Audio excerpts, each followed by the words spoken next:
Es una de las personas que durante muchísimos años se ha dedicado a los estudios visuales. Es profesor de Historia del Arte en Barnard College en Nueva York. Es el autor de libros sobre la historiografía y filosofía de la historia del arte, así como sobre la pintura y el grabado del norte de Europa, sobre todo en el siglo XVI.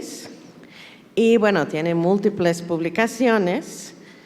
Varios de ellos se llaman, en orden hacia del presente al pasado, Visual Time, The Image in History, de 2013, The Practice of Persuasion, La práctica de la persuasión, paradoja y poder en nuestra historia, que de hecho también existe en español y seguramente muchos de ustedes lo conocen.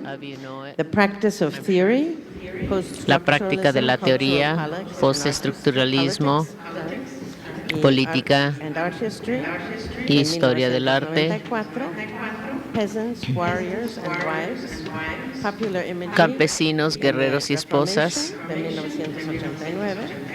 También es el coeditor de varias antologías, muchos de ellos relativos a los estudios visuales.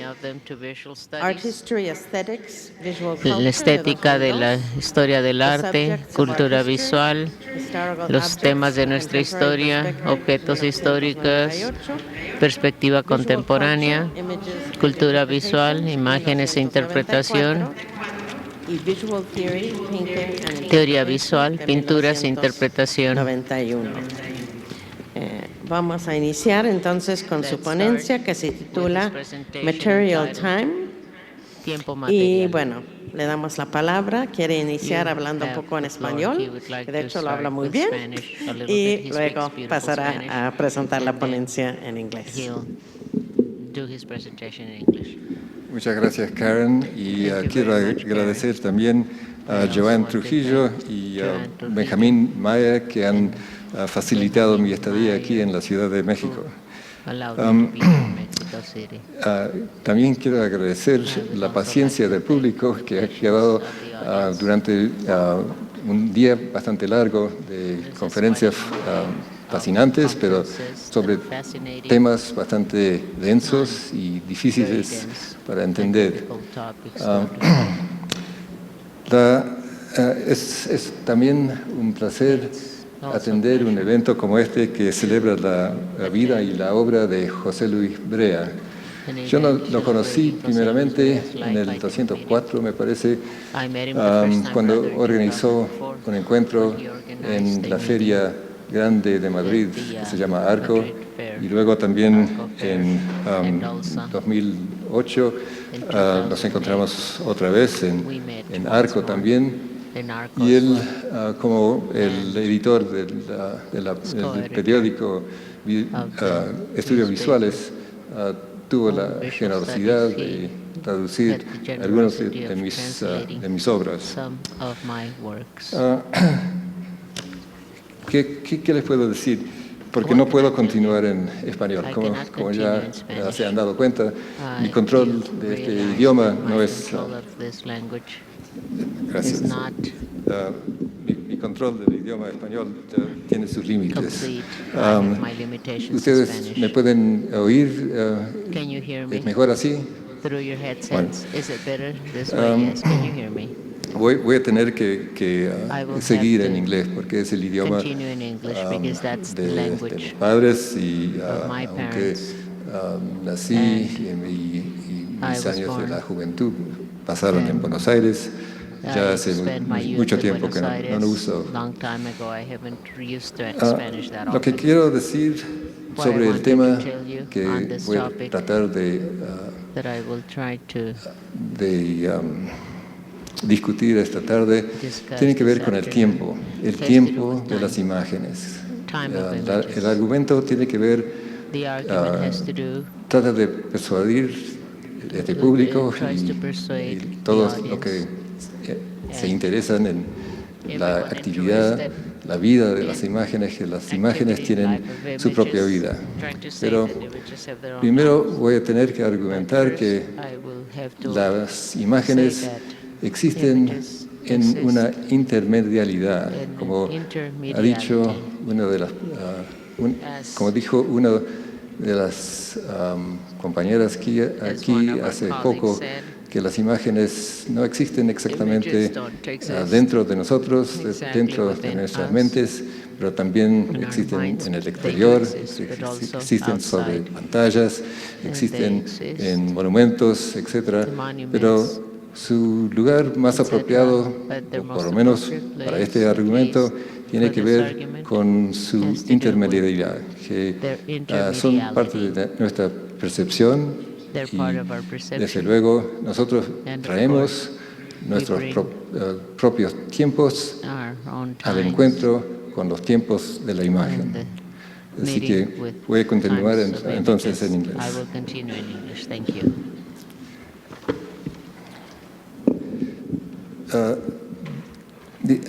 Aunque tengo que seguir en inglés, sería un placer cuando he terminado tratar de encontrar respuestas a sus preguntas, que sean buenas o malas.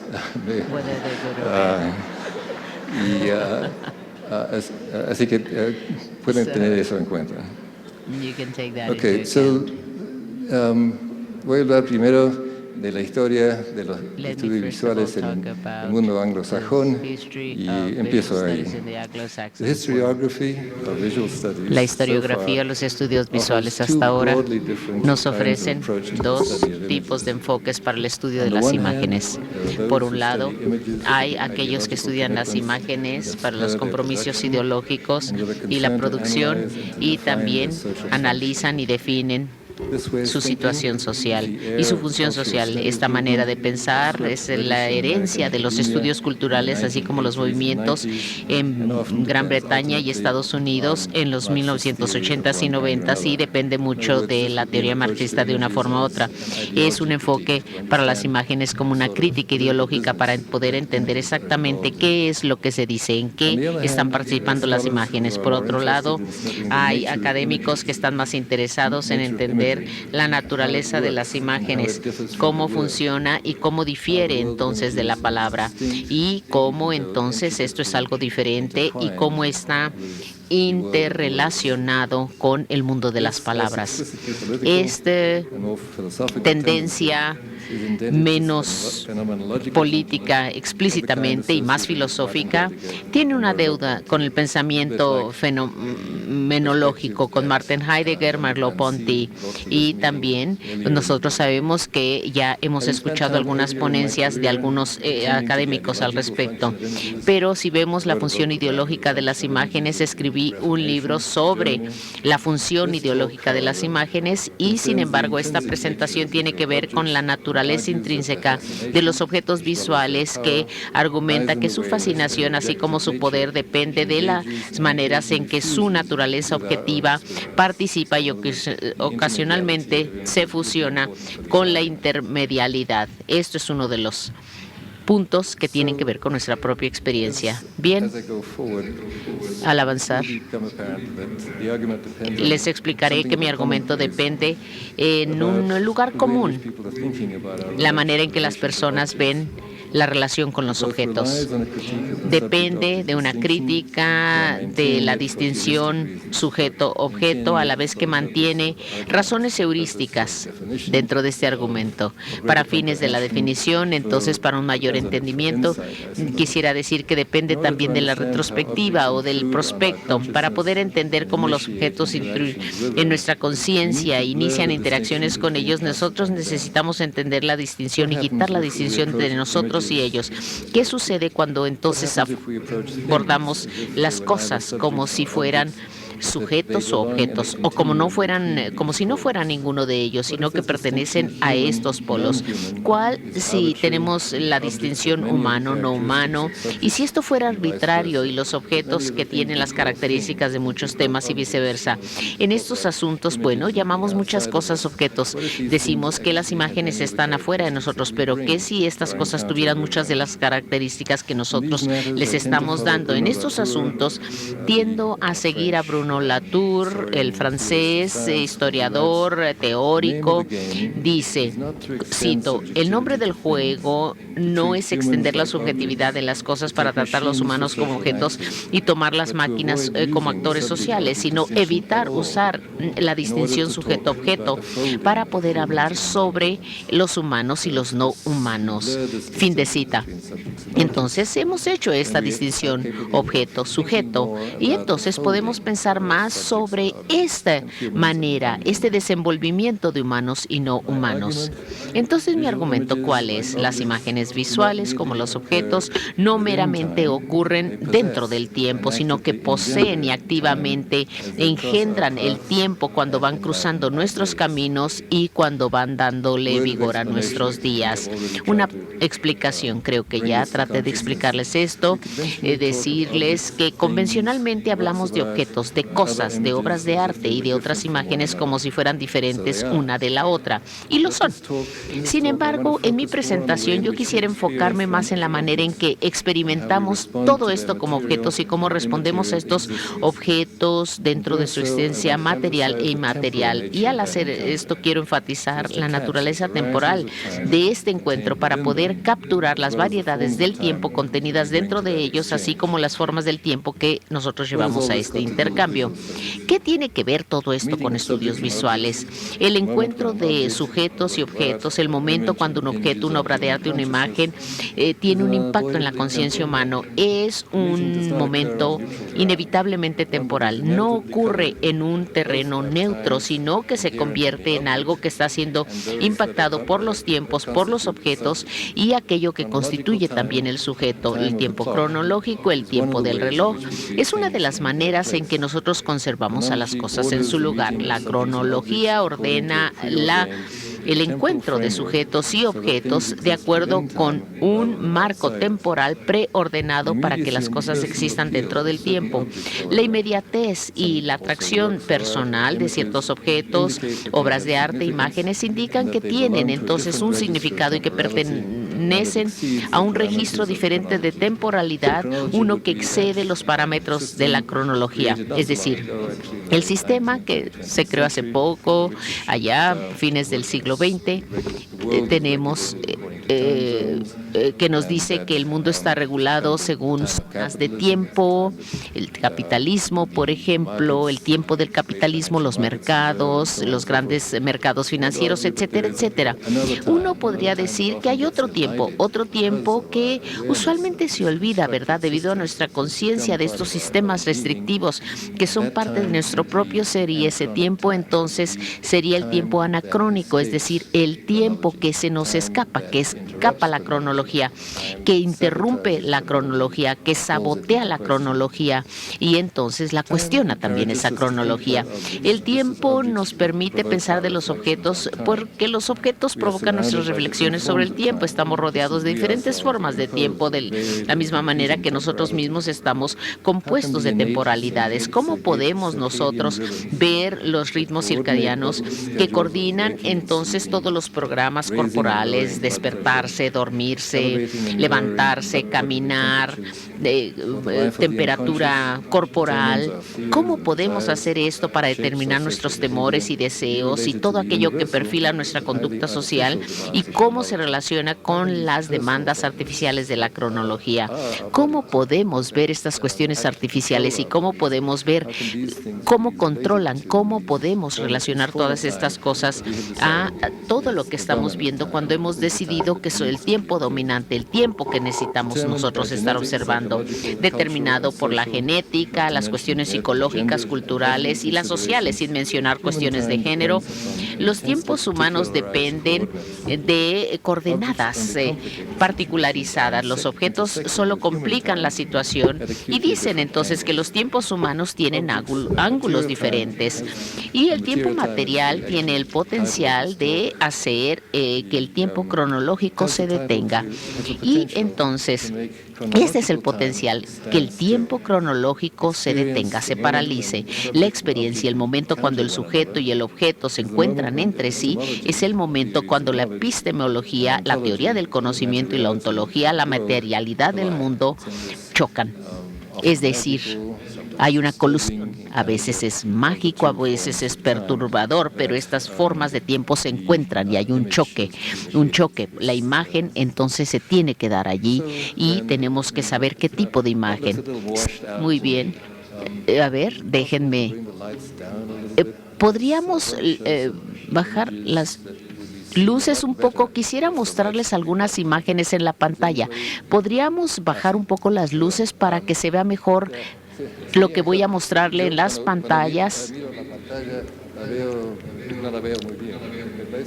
Yes, I'm not seeing it very well. Can you dim the lights, please? ¿Podrían bajar las luces del auditorio para ver mejor la pantalla, por favor? ¿Alguien nos escucha? Gracias, muchas gracias. Is anyone out there? Okay.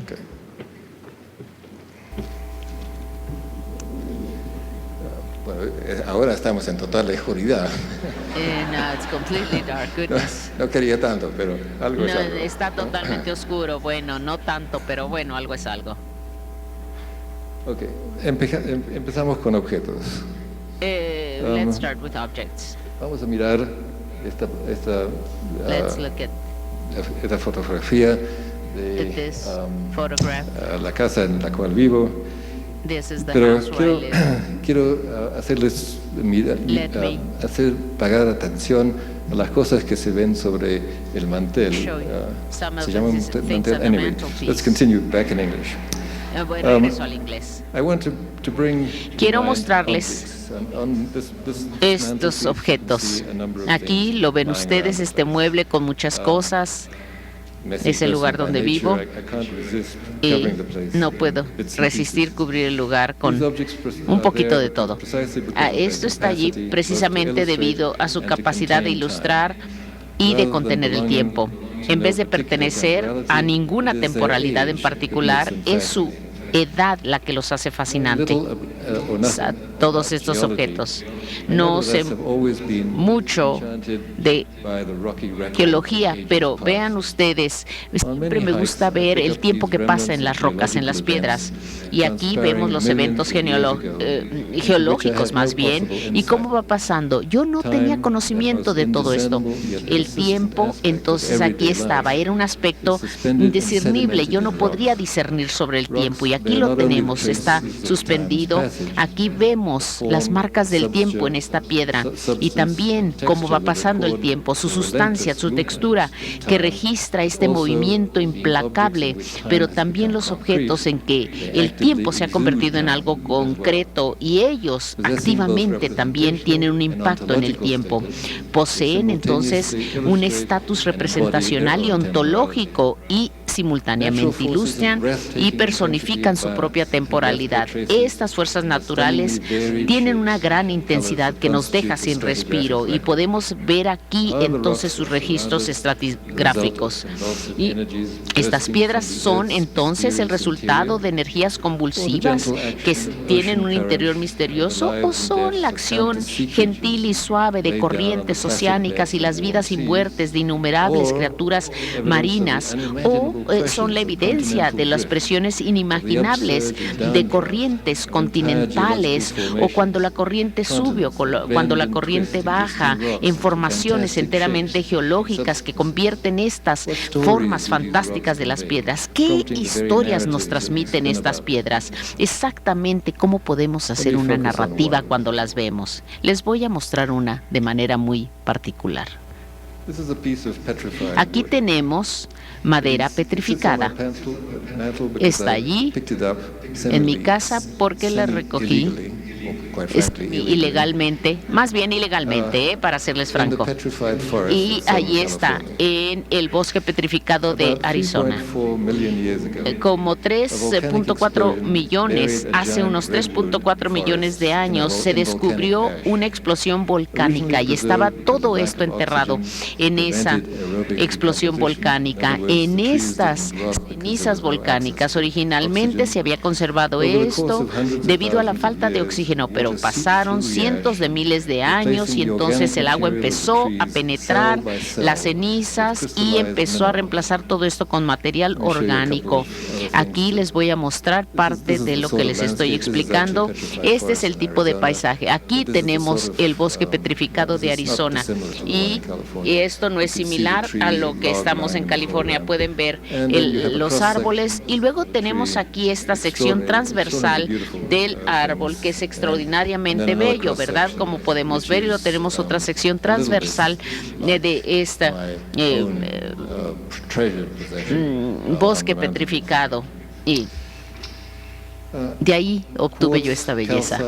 Muy bien, cuartos, calcita, pirita, carbonato de hierro y fosfato de calcio. Ahora están todos en los poros de estas piezas y es el trabajo petrificado. Eso es lo que hemos logrado con los años. Cuando se les agregan contaminantes, entonces cambian de color. Ustedes pueden ver los colores más amarillos, más rojos, y todo esto ha estado sujeto a tantas cosas. Algunos de los árboles fueron destruidos por los volcanes y tenían 2000 años esos árboles. Imagínense ustedes lo que estaba pasando cuando esto fue lentamente sustituido por minerales. Podemos distinguir el proceso temporal de la petrificación del objeto mismo. Mi objetivo es encontrar cómo se dio todo esto, cómo logró ser reducido a este estatus de fenómeno científico, un aspecto de un mundo natural inconsciente. Solo puedo sentir la intensidad de las temporalidades que lo formaron, la violencia del volcán, la muerte del bosque, la montaña de ceniza, el agua que se filtraba, la cristalización de los cuartos y el color del óxido de hierro que se estaba disolviendo. El momento de la hora nos enfrenta, y esto pasó hace 3.4 millones de años, dos horizontes que cronológicamente dictan y nos están dictando, y ahí lo teníamos. Todo se deshacía en mi mente. El tiempo se convierte en algo tan familiar, pero imposiblemente opaco también. Entre las otras cuestiones aquí que habitan mi casa, tenemos estas corales, conchas en mi colección, y también tenemos algunos ejemplos de corales. Aquí tenemos una pieza, un coral, que también, sí, este es ilegalmente, de una isla que se llama la isla de la lagartija, Lizard Island. Ustedes pueden ver aquí tenemos depósitos de carbonato de calcio pequeños que dejaron miles de pólipos de coral. Entonces, estos fósiles de coral vienen del periodo devoniano, hace 600 millones de años. Ustedes pueden ver aquí, entonces, una de las formas de vida más antiguas sobre la faz de la Tierra. Estas criaturas tan sencillas tienen relación simbiótica con algas unicelulares que viven dentro de ellas. Al recibir la protección, entonces tienen este esqueleto que es como pequeñas piedritas del pólipo y también de los alimentos que reciben de su proceso digestivo. Y estos depósitos de calcio, entonces, se llaman zooxantellae. Ellos le dan al huésped comida a cambio, y las algas obtienen dióxido de carbono, agua, de la respiración celular de los pólipos. Y de allí obtienen el dióxido de carbono a través de su proceso de respiración, y luego reciben azúcares, grasas y oxígeno de la fotosíntesis de las algas del coral. Algo tiene que ver con esta escala masiva sobrepuesta en que se da este proceso, y esto dramatiza paso del tiempo.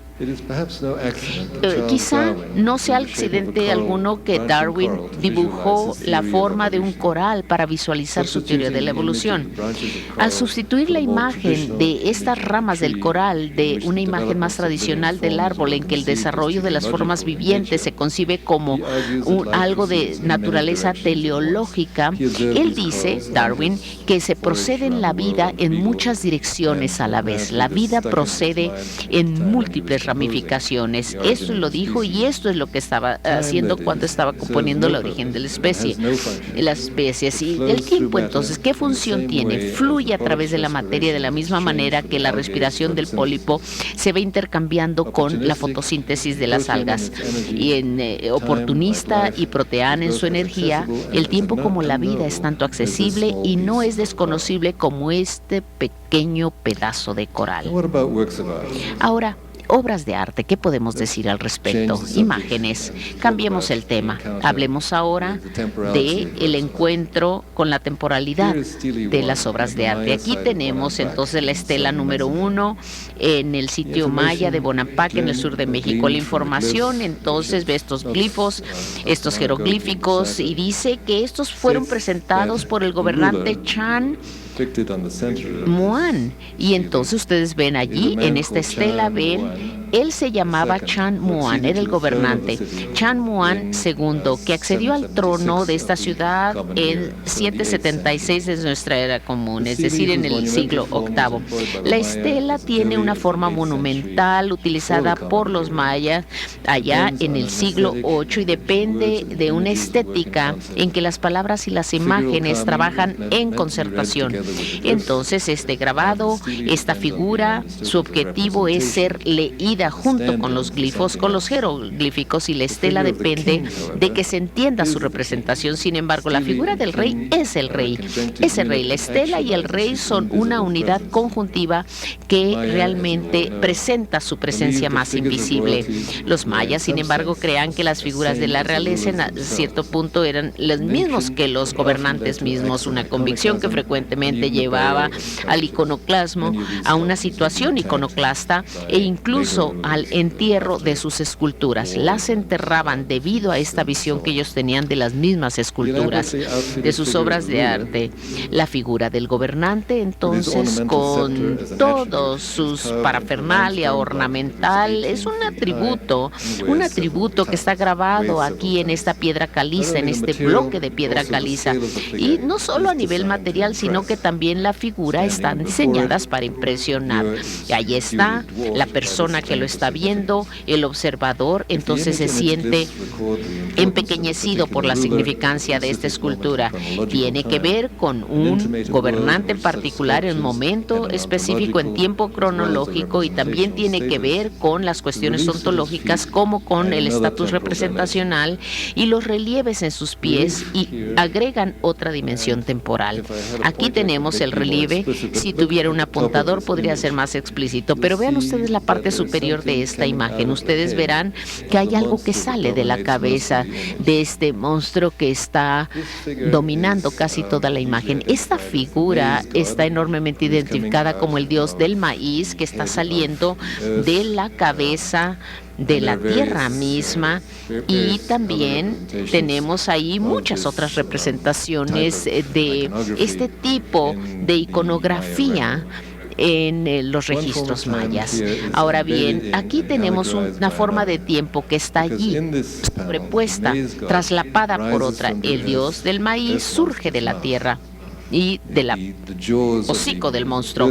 Y ahí vemos, entonces vemos las garras que tiene y la imagen del monstruo que está allí. De ahí sale el dios del maíz. Algo le está saliendo de la boca y está surgiendo de la boca misma de la tierra. Es difícil verlo aquí y espero que ustedes puedan vagamente, por lo menos, entender lo que les estoy tratando de explicar.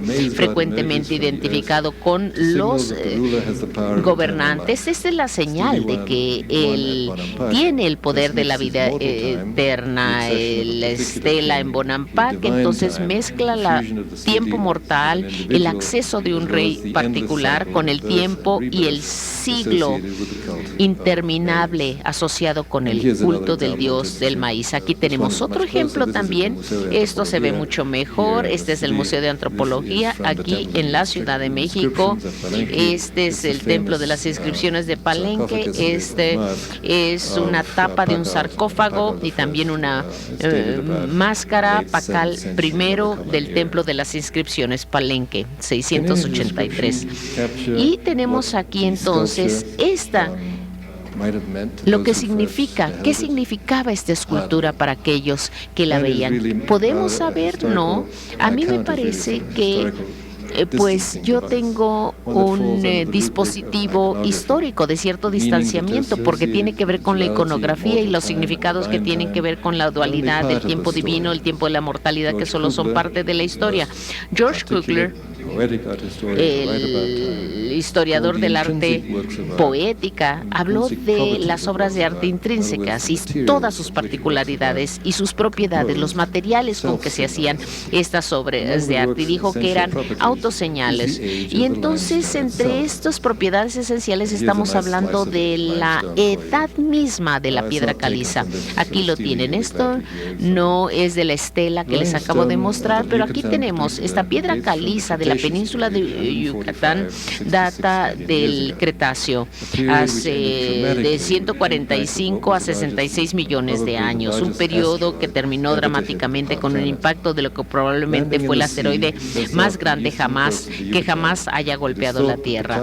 Y aquí vemos entonces, se piensa que esta nube de polvo producida por esta explosión entonces bloqueó al Sol y produjo un invierno prolongado que llevó a la extinción de los dinosaurios. Y tenemos otra capa también de piedra caliza que se depositó en el periodo terciario. Esta capa que les estoy mostrando aquí se fue en el terciario, como ya les dije, hace 2.5 millones de años aproximadamente. Y aquí esta roca consiste de piedra caliza, es decir, los restos de miles de millones de pequeñas criaturas marítimas que estaban allí, que quedaban en estas rocas, en las mares de aguas someras, y luego entonces se colocaban, se incrustaban en las piedras, y esto cambiaba la textura y el color, la maleabilidad de esas piedras. Y tenemos a Adrian Strokes, que es un historiador del arte, un experto en estadísticas de inicios del siglo XX, y él dijo que las piedras sedimentarias fomentaban a que el observador sintiera el paso del agua, los materiales más duros, como testimonio de este paso del tiempo. Esta agua petrificada crea una impresión del tiempo infinito, el tiempo que elude la capacidad de los mayas o del calendario occidental. Y entonces tenemos aquí estos grabados en bajo relieve. También ustedes pueden ver aquí los glifos en el lado derecho de la figura y también del otro lado de los glifos, y tenemos aquí en la parte inferior de esta estela los glifos en bajo relieve. Esto es la tentación para comparar los dibujos con esto, es siempre irresistible. Ambos dependen de las operaciones manuales y ambas se usan en la creación del significado. Están separados pero relacionados a la vez.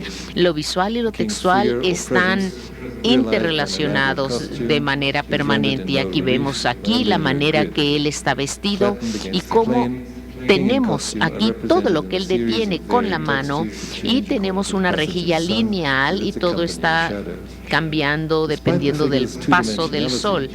Aparte de esta doble dimensionalidad de la figura, nosotros vemos que tiene un cierto movimiento. Tenemos uno de sus hombros que está levantado y podemos ver varias dimensiones y vemos el movimiento que tiene esta figura. Ambos gestos, los bosquejos de las figuras, que son contingentes y convencionales, han sido habilitados y traicionados por su materialidad, porque nos recuerdan sobre la naturaleza del tiempo de la comunicación.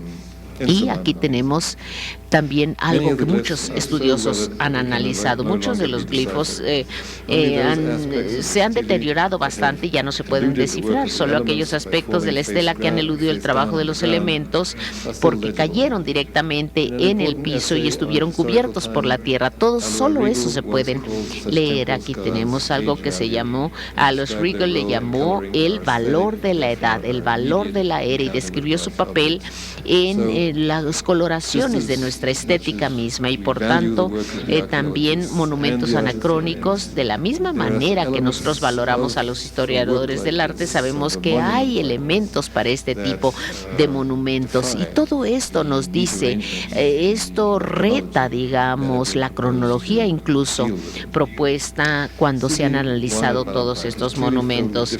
La estela 1 en Bonampak está claramente llena, plena de diferentes formas y estratificaciones. Entonces, ¿a qué le pone atención esta figura? ¿A qué momento? ¿Cómo podemos articular el proceso proyectivo a través del cual se creó esto? ¿Reducimos el trabajo a la representación de un gobernante histórico o nos absorbemos en los detalles de lo que trae puesto, de todo lo que él tiene? ¿O nos fascina, por ejemplo, la acción abrasiva del agua en la piedra? Al escoger un conjunto de tiempos, soslayamos otro conjunto de tiempos. Tenemos que ver entonces los registros de ese momento histórico particular. Tratado como presencia ontológica, su recepción varía de acuerdo con las destrezas perceptuales, deseos y necesidades del que lo está observando. Todos los trabajos de arte, todas las obras de arte, desde todos los lugares y todos los tiempos, conjugan el tiempo. Objetos como, por ejemplo, estelas que ya les mostré, pero también tenemos estas imágenes y materiales, por supuesto, como estas. Estos objetos conjugan el tiempo, llenos con gran potencial temporal, activan las respuestas que dependen de ciertos aspectos de su plenitud compleja y no de otros. Aquí tenemos un ejemplo de conjugación tomada de la lingüística, correr. Gracias a Wikipedia, la conjugación del verbo en español correr. El rojo representa a la persona que habla, la obra de arte, lo morado, la segunda persona, el espectador, y el otro color que tenemos aquí, la tercera persona, que son temporalidades múltiples. El amanecer representa el pasado, el mediodía, el presente, y la noche el futuro. De la misma manera que vemos la naturaleza cambiante de la conjugación de este verbo, también vemos las propiedades formales de esto que está, y también los materiales, su tamaño, su relación, sus glifos, etcétera. Todos se activan para crear significado en la mente del espectador. Es la grama que se enfoca en la vida de formas lingüísticas y también incluye referencias a aquellos que los hacen y que les dan vida. La forma del verbo corresponde a un número y temporalidad de la persona que la usa.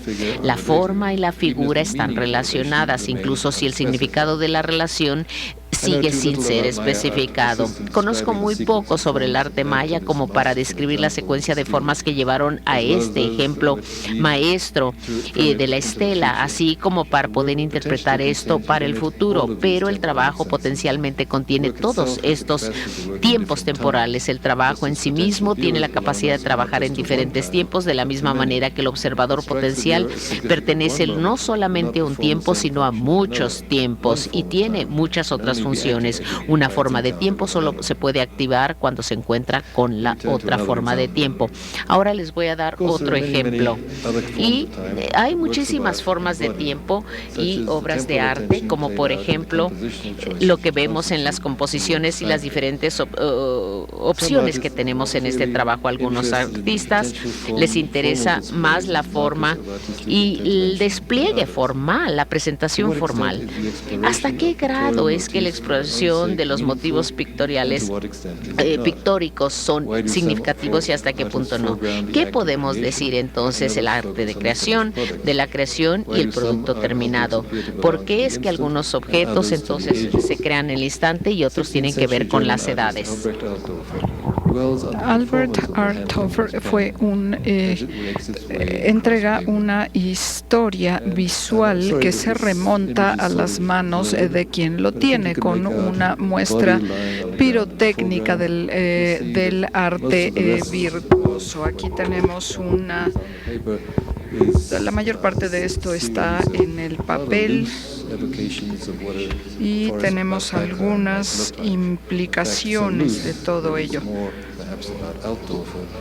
Probablemente es más de Althofer que de otro. El dibujo no es nada diferente a cualquier otro trabajo. Por ejemplo, tenemos algunos ejemplos de artistas italianos que se refieren a lo mismo. Su dibujo más o menos de 1510 y es típico, es característico de estos asuntos. Althofer se interesa en este tipo de arte y es muy original.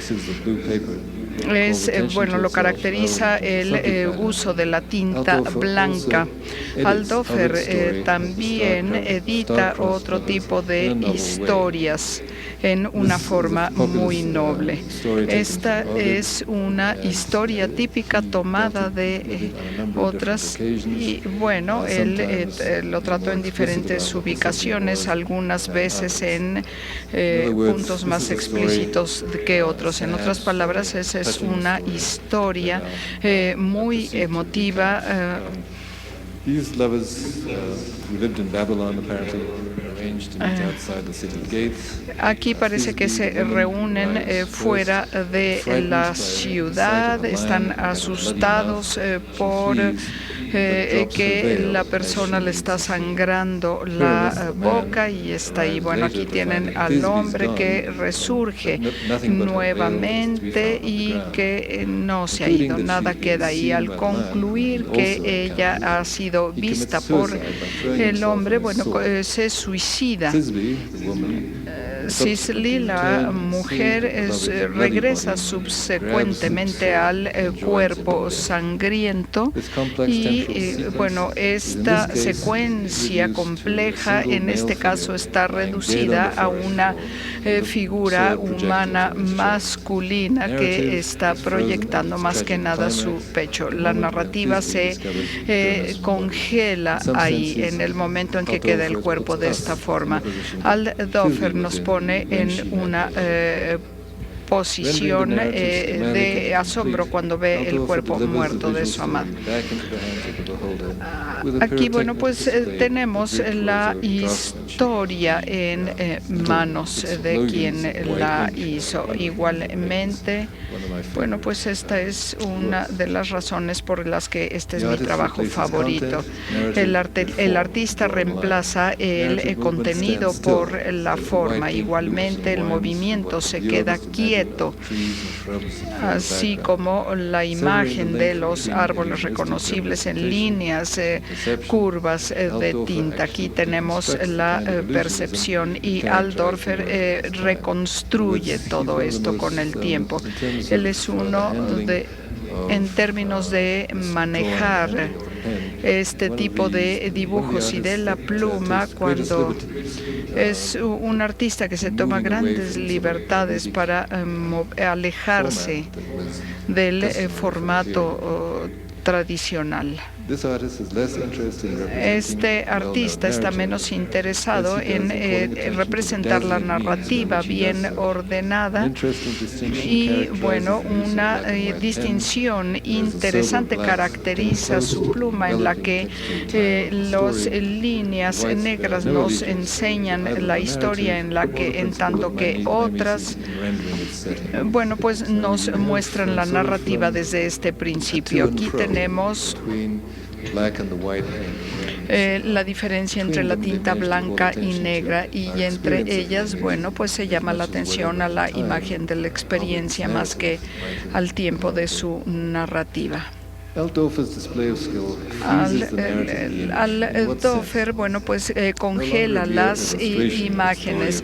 Ya no hay una ilustración mera de la historia, sino más bien un pensamiento creativo. El dibujo elude un reconocimiento inmediato de su tema familiar, lo detiene en el umbral del significado, su compromiso con su espectador, así como su artificio representacional surge desacelerando el ritmo de la interpretación, atrae la atención de la factura, factura, así como la forma del trabajo que se junta. Aquí tenemos todo el compromiso estético junto con un pedazo de papel. Es muy difícil decir cuál es mejor. Es la desintegración de la empresa mimética, la transformación de los árboles reconocibles en las líneas que giran en la tinta, o simplemente la reducción del cuento, del romance de un cuerpo vivo. Lo que sea que uno elija, Alldorfer ha podido escribirse en este guión. Igualmente, aquí tenemos que volverse en un texto literario que gira, significa la narrativa visual de las pinturas de Pieter Bruegel. Por ejemplo, La caída de Ícaro. Es una historia muy familiar tomada de otra.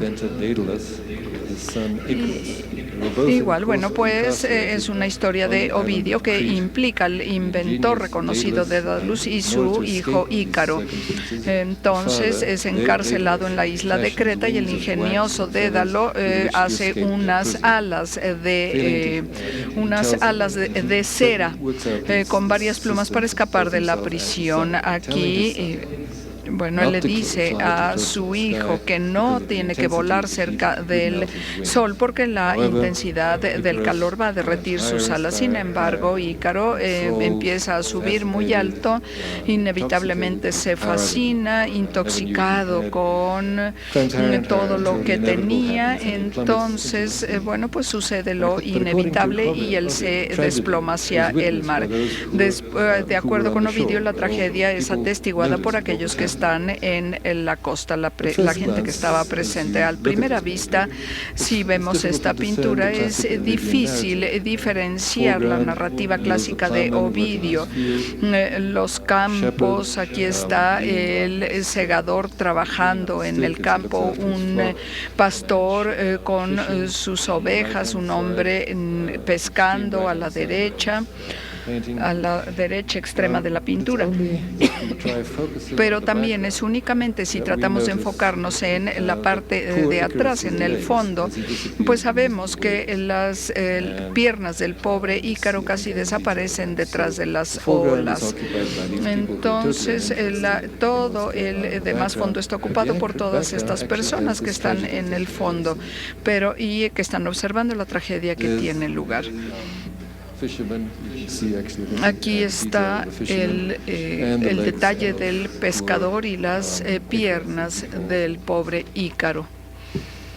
En otra versión de la obra, que también es de Bruegel, está en una colección privada en lugar de en un museo de Bruselas. Ustedes pueden ver en realidad a alguien que está poniendo atención a Ícaro y está a la derecha de la pintura, pero contrario a la escritura al poema de Ovidio, ninguna de las figuras en el fondo hace una pausa para ver algo sorprendente. Aquí la narrativa antigua ocupa un lugar insignificante en el fondo, mientras las tareas cotidianas son llevadas a cabo por figuras anónimas y dominan el fondo. Bueno, aquí tenemos algo que es de una importancia moralizante. Se lee como una alegoría de orgullo, una muerte violenta de Ícaro yuxtapuesta a las labores de las las acciones ocupacionales ordinarias de las figuras del fondo. Esto es algo que satisface. Esto es algo muy somnoliento acerca de la pose del pastor y algo que es deliberadamente aburrido acerca de la actitud del pescador. No obstante, todo esto provoca otra conclusión. El poeta W.A. Auden propone que la distinción psíquica entre el fondo y lo que está delante constituye una mediación de la falta de justicia o redención de las circunstancias en las que el destino del humano tiene lugar. Entonces, las fuerzas del tiempo, de la autoridad, de la relevancia, y esto ha sido incapaz de ser una injusticia contra el sufrimiento. Entonces, bueno, es simplemente aquí tenemos a los campesinos que están poniendo atención. Entonces, aquí podemos ver lo que las otras figuras representadas no pueden hacer. Simplemente son espectadores en la participación o en el entendimiento de la pintura. Para Auden, que escribió en 1938, después de sus experiencias en la guerra sino-japonesa y justo antes del surgimiento de la Segunda Guerra Mundial, la pintura posee un significado muy especial para él. Invierte sus formas del momento y también escribe la indiferencia de la naturaleza al sufrimiento de la humanidad. Entonces, ¿en dónde está el tiempo en la imagen? ¿En el lienzo o en la mente de Auden? Bueno, pues por su mente esto es deliberadamente hecho en una experiencia singular única para el espectador. El tiempo, por supuesto, no únicamente se pliega en los materiales de los artistas que los artistas contemporáneos manipulan, sino también a menudo su paso del tiempo. Este es un ejemplo del artista americano Spencer Finch, que emplea pues esto justamente en sus diversas pinturas. También tenemos, por ejemplo, Gabriela Orozco con sus obras. Esto ha variado y las personas bueno, pues se preguntan si esto fue importante en estas imágenes, pero la que quiero mostrarles es la de un hombre que se llama Spencer Finch. Él trabajó la luz del sol en un cuarto vacío. Esto hace alusión a un poema de Emily Dickinson, Pasando la nube, y Amherst M.A. Entonces, bueno, pues este es un poeta americano y voy a tratar de explicar cómo es que está tratando de evocar el tiempo de este cuarto vacío. Hay un analista agudo de la experiencia visual. Finch se pone como en la tarea de recrear la calidad de la luz que surge del cielo y que el registro durante su visita a la poeta Emily Dickinson en su casa en Amherst, Massachusetts. Al hacerlo, pues indudablemente respondió al papel que jugó por la importancia del tiempo en el trabajo de la poeta. Un número de poemas invocan el pasaje de la luz como una metáfora temporal. Por ejemplo, hay una cierta sesgo de luz en las tardes de invierno. Eso oprime como las tonos de la catedral. Nos duele mucho y no podemos encontrar cicatriz, pero hay una diferencia interna. Bueno, por supuesto, esto nos dice de forma muy explícita varias formas, pero hay cuestiones visuales en las que Finch trata de capturar la naturaleza poética de el texto de la poeta. Entonces, ¿cómo lo logra? Utilizando un colorímetro, Finch tomó las lecturas de la luz para los efectos de la luz y la sombra que atestiguaba en una tarde especial, y entonces él buscó reproducir todo esto en una nube exquisita de azul gris y filtros violetas con el filamento como del lienzo al frente, con unos tubos fluorescentes de temperaturas que varían en color y que las personas que lo ven pueden circularlo. Aquí pueden ver ustedes mejor de lo que estoy hablando. Cada uno. Bueno, pues la calidad de esta sorprendente instalación, sin embargo, llama la atención por su artificialidad. Cada elemento surge de un tiempo propio. La iluminación industrial enfatiza toda la naturaleza no pretenciosa de la ilusión, mientras que todos los utiliza materiales cotidianos para hacer este ejercicio en la mimética, es decir, pone a trabajar la traducción literaria precedente en una nueva poesía visual que se difumina, y también es un gesto hacia los mitos cronológicos muy importantes de la edad modernista. Y algo muy importante, esto es más bien una calidad artesanal de la presentación que quiere decir que este arte ha pasado por la abstracción, por los movimientos cronológicos y bueno, ha heredado muchas de las cualidades de estas experiencias artísticas extraordinarias. Pero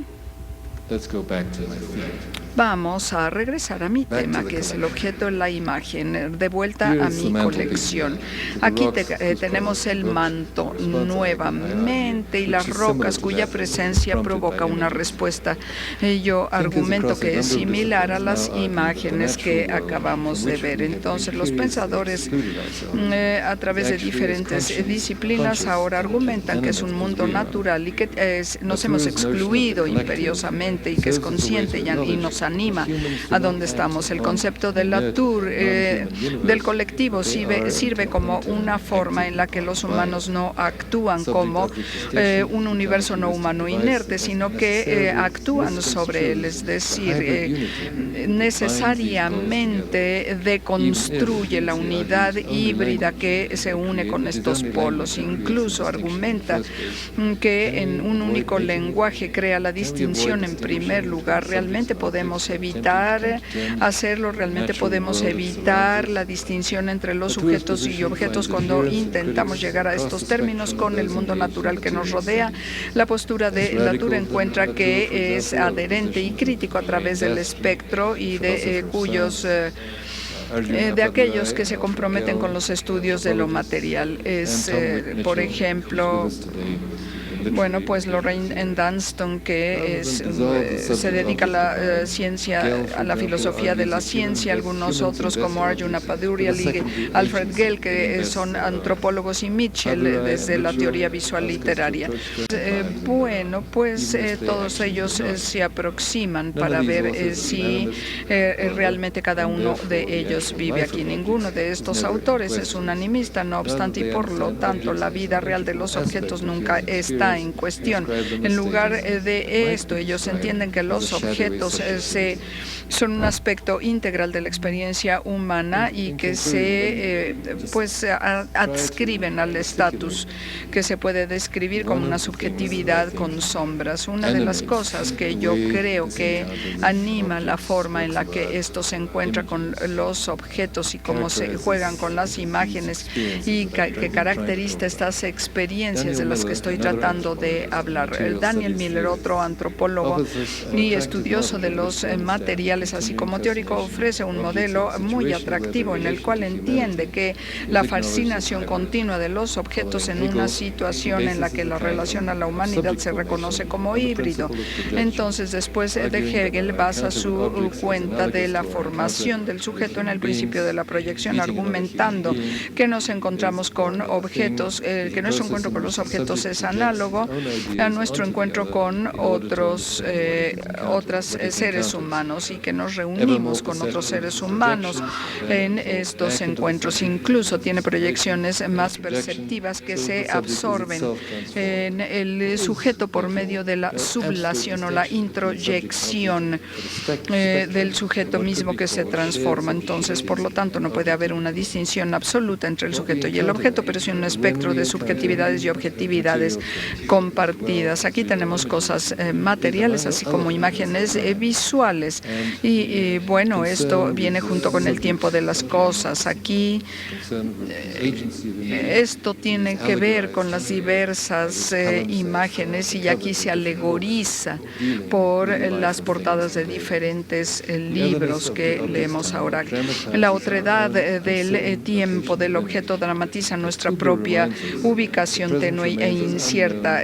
Tal como Kubler nos recuerda, el presente se queda como desconocido dentro de intervalos entre los relámpagos del faro. La reunión de las temporalidades exhorta a una apreciación de los misterios, y estamos atrapados en el mismo proceso enigmático con el cual al cual todos los demás están sujetos en el mundo. El tiempo de los volcanes, de las cenizas, de los minerales, de los pólipos y de las algas, de la piedra caliza de Yucatán, la tinta del siglo XVI en papel, de la luz fluorescente que aparece ante nosotros, todo esto es íntimo, son fuerzas íntimas e inexorables que dan por resultado la madera petrificada, el coral en ramas, los monumentos mayas, los dibujos de Aldo, etcétera. Conclusión, bueno, pues esto es, aquí tomamos todo esto, los humanos y toda la transparencia, todo esto está incrementando. La atención no se dirige a todas estas cuestiones, se dirige a la comprensión en las formas en las que se comprometen con nuestra percepción, sino con nuestro entendimiento. Para los estudios visuales recientemente conscientes de la agencia y de la vida de las imágenes, nos llama la atención a su tiempo que sirve para complicar y enriquecer la apreciación de nuestra respuesta. Es una dimensión crucial de lo desconocido que llena nuestra conciencia, mientras que simultáneamente oculta su identidad, y nada es otra cosa que el tiempo del objeto, el tiempo material.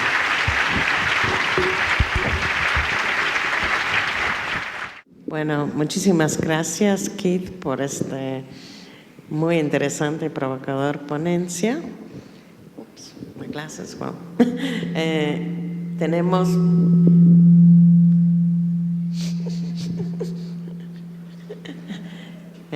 me han indicado que, igual que en la ocasión anterior, tenemos tiempo para 4 preguntas.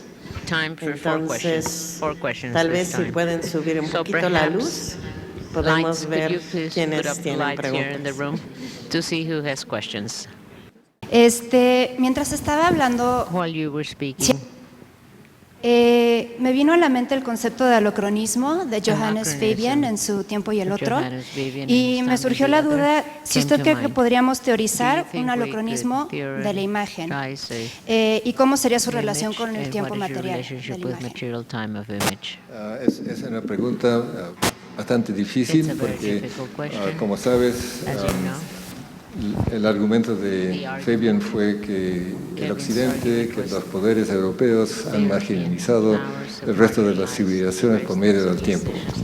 El periodo del siglo XVIII, XIX insistía que el tiempo pasaba solamente en Europa o en los Estados Unidos y que el resto del mundo estaba atrasado. Es el método de insistir que había algunas civilizaciones que valían más que otras.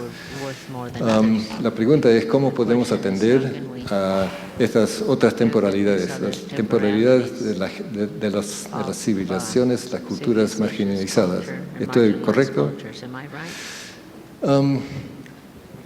Me parece que es una gran pregunta porque es algo que confronta la historia del arte en este momento. ¿Es posible escribir una historia universal del arte del mundo, o tenemos una competencia de distintas historias, o somos simplemente capaces solamente de atender a una cultura tras otra y sin hacer comparaciones, porque las comparaciones tienden a valorizar el occidente, el tiempo dominante en vez que del tiempo marginalizado? Es una pregunta que está en muchas mentes en el momento y a la cual no tengo una respuesta.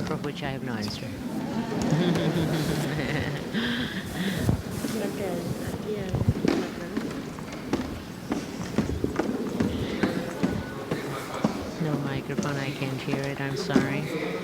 Microphone. Porque hay como streaming y cosas así.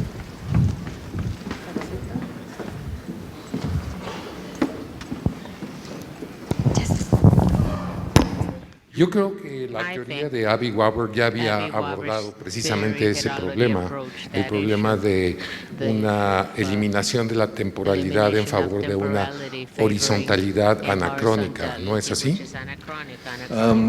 Yo diría que, por ejemplo, George D. Umerman, que ha escrito más sobre Warburg que quizás algún otro historiador del arte, ha puesto las ideas de Warburg en un contexto muy contemporáneo. Para Warburg las imágenes eran como fantasmas, eran como elementos del pasado que se repetían, que llegaban, irrumpían, se puede decir así, irrumpían en el presente. Y claro, al irrumpir en el presente, fueron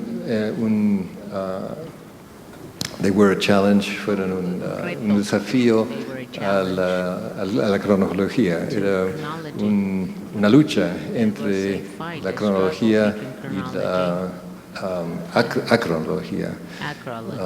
Atemporality. Sí, claro. Lo que quiero decir es que estas cuestiones del tiempo siempre they have haunted, siempre han estado en las sombras de las luces de la historia del arte, pero no se pueden extinguir. Y Warburg fue uno de los grandes historiadores que han dado cuenta de lo que pasaba, que al poner una luz sobre cierta porción de la historia, tenemos que poner otras porciones en la sombra.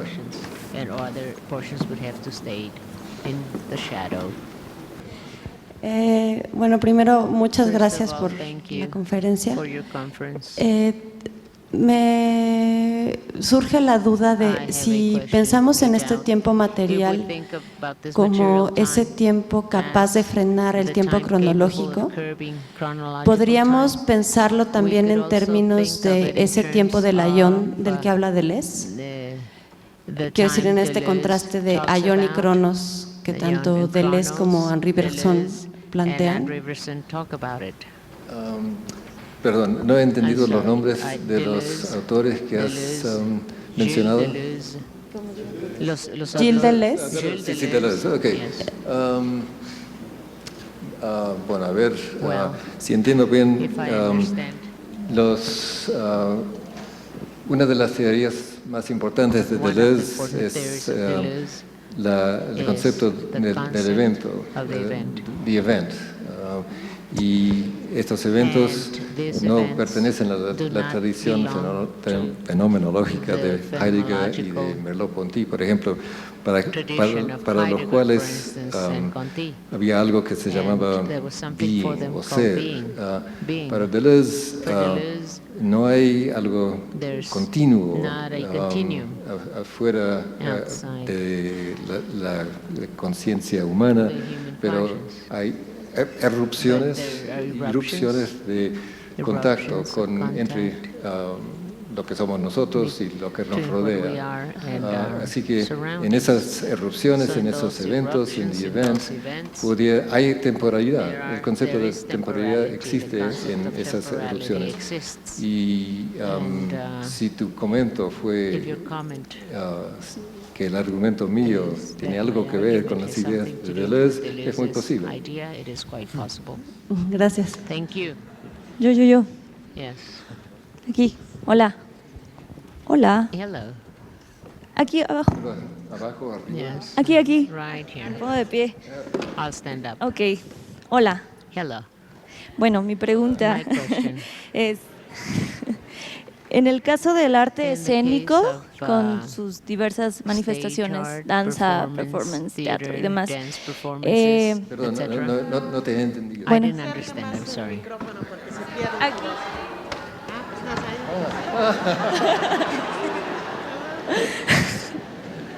Ok.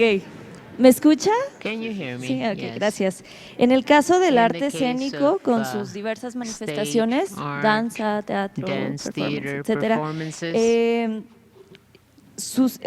aún sin el registro even de without la the danza, registry que of es lo que más me dance, interesa, which is what I'm para mainly que esta no se interested in, convierta en videodanza, for this not o sea, to become video desde la dance puesta en escena, ¿no? from ¿Cabría el arte mise en scène. escénico This o would compartiría be- un espacio ahí would it be sharing en a las artes space visuales in visual de alguna arts manera? to a certain Y degree? si sí o si no, And if y si es yes, aplicable if no, para el is it sujeto que está applicable for the en el subject escenario, on the stage las categorías de objeto to e use the imagen a la categories vez. of Y si por object and image at por the same entrar en time? esas categorías, And if we go podría into these ser que categories, comparta un could it espacio be con that el this arte would be visual. sharing a space with visual art? Bueno, si te entiendo bien, If I understand your question, la pregunta tiene que ver que si, whether si la danza filmada tiene el mismo valor temporal como la danza.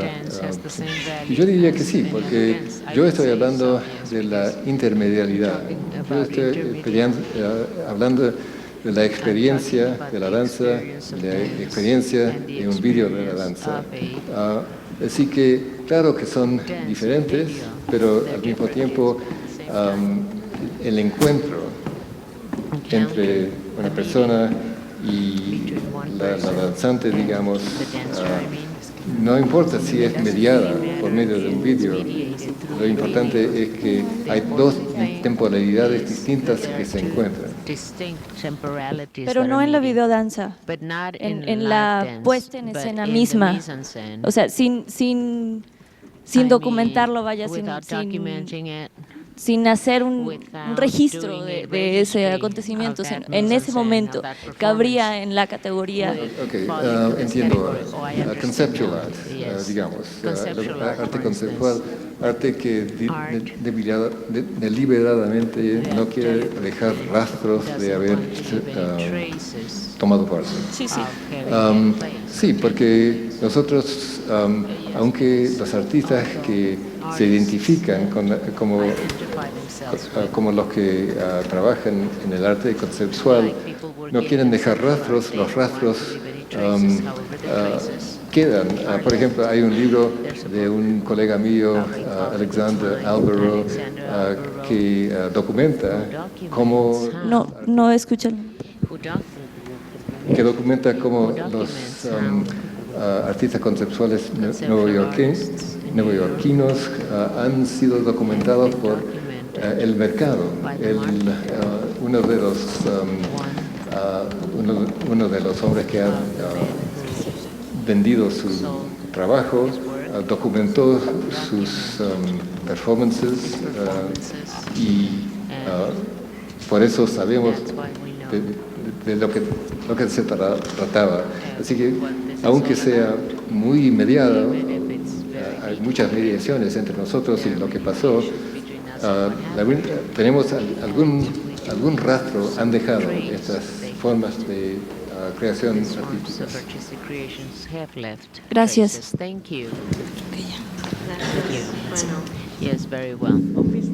Oficialmente hemos agotado nuestras 4 preguntas, entonces quisiera dar las gracias con un aplauso aquí.